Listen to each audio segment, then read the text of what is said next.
Infertility বা বন্ধ্যত্ব নিয়ে এখন অনেক দম্পতি সমস্যা ভুগছেন। আসলে ইনফার্টিলিটি আমরা কখন বলবো বা কখন একজন ডাক্তারের পরামর্শ নিতে হবে? যখন আপনারা স্বামী-স্ত্রী একদম ১ বছর ধরে একসাথে থাকছেন, কোনো রকমের জন্ম নিয়ন্ত্রণ পদ্ধতি ব্যবহার করছেন না এবং সন্তান নেওয়ার জন্য চেষ্টা করছেন তবুও কনসিভ হচ্ছে না। তখন সেটাকে আসলে বন্ধ্যত্ব বলা চলে।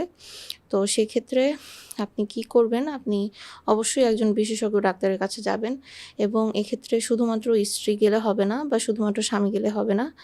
আ উভয়কেই একসাথে যেতে হবে এবং আ ইনফার্টিলিটির অনেক কারণ রয়েছে। আমার আরও একটি ভিডিওতে বলা রয়েছে যে কী কারণে ইনফার্টিলিটি হতে পারে। তো স্বামী-স্ত্রী ২ জনের কারণেই আসলে হতে পারে। এইজন্যই এই চিকিৎসাটি ২ জনের একসাথে নেওয়া উচিত, নিতে হয়।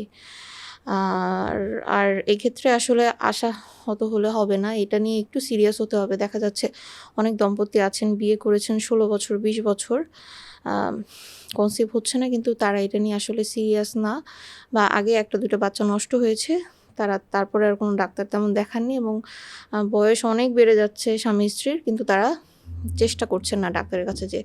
বা দেখা গেল যে শুধুমাত্র ডাক্তার চেঞ্জ করছেন কিন্তু কোনো ওষুধের যে রেগুলারিটি মেইনটেইন করা কোনো কিছুই তারা ফলো করছেন না, যে কারণে তাদের সমস্যার সমাধানও হচ্ছে না। তো এজন্য আসলে এটাতে কনসিস্টেন্ট থাকতে হবে। স্বামী-স্ত্রী উভয়কেই একদম পরামর্শ করে একজন বিশেষজ্ঞ ডাক্তারের পরামর্শ অনুযায়ী জীবনযাপন করলে আশা করা যায় আপনার ইনফার্টিলিটিতেও মানে ৮০ থেকে ৯০ ভাগ পর্যন্তই আসলে বাচ্চা কনসিভ হয়। এ কারণে আশাহত হওয়া যাবে না।